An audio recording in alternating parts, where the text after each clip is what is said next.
There is a growing concern within the medical profession of the increasing application of the criminal law to doctors, nurses and others just going about their daily duties.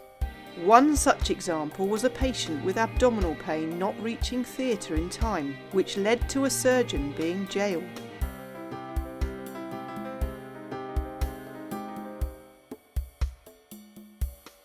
I have worked as a consultant surgeon in the National Health Service since 1975, treating thousands of patients, many with acute abdominal pain. In the case of bowel perforation, death can be from sepsis and peritonitis. But diagnosing a patient with abdominal pain, even with a perforation, is not easy. It takes fine judgment to decide if there is a need for an immediate operation, antibiotics, a scan, observation, or simply a discharge back home. Like all my colleagues, I have sometimes underestimated how quickly an intervention is necessary, or operated too soon when the condition would have settled without the trauma and misery of an unneeded surgical procedure. The more experience I have, the more I recognise just how hard these decisions can be. This seems to have been exactly what happened when David Sellu tried to help a patient with abdominal pain in February 2010. David Sellu was a well-respected consultant surgeon in West London. Late one Thursday evening, he volunteered to see a patient with abdominal pain on the orthopaedic ward at the Clementine Churchill Hospital. Sellu suspected a perforation. When the scan suggested peritonitis, Sellu attempted to arrange theatres and an anaesthetist. But with no dedicated emergency theatre slot and no on-call anaesthetic rota, it was an uphill struggle. Indeed, these deficiencies in the hospital had been pointed out by him and others previously. David Sellu removed the perforated segment of colon and transferred the patient to intensive care. Despite these efforts, the patient died 2 days later. Cases like this are tragic but not uncommon in daily practice.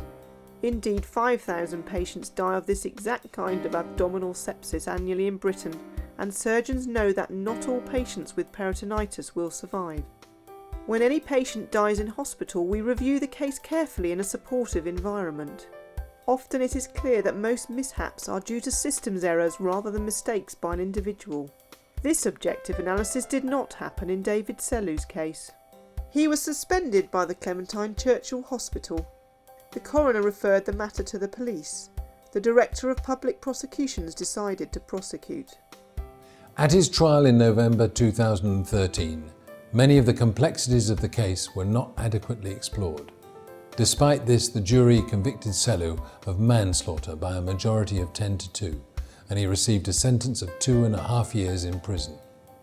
Singling one individual out for blame could be counterproductive, as doctors will tend to cover up their mistakes, and hospitals too may hide their failings. The opportunities to improve the care of future patients will be lost. This lack of candour may be exacerbated if health professionals are worried about the risk of imprisonment. The stark reality of this threat is best illustrated by David Sellu's own words on his prison experience. The time I spent in prison did not merely deprive me of my freedom. I was treated in ways I did not imagine were possible in modern Britain. Was I so high risk as to deserve to be sent to Belmarsh Prison, the most high-security prison in the country? Doctors often have to make high-stakes decisions in a hurry on the basis of limited and sometimes conflicting information. They do their best, but in emergencies, decisions have to be made and acted upon rapidly. Sometimes in hindsight, it emerges that a different treatment should have been performed.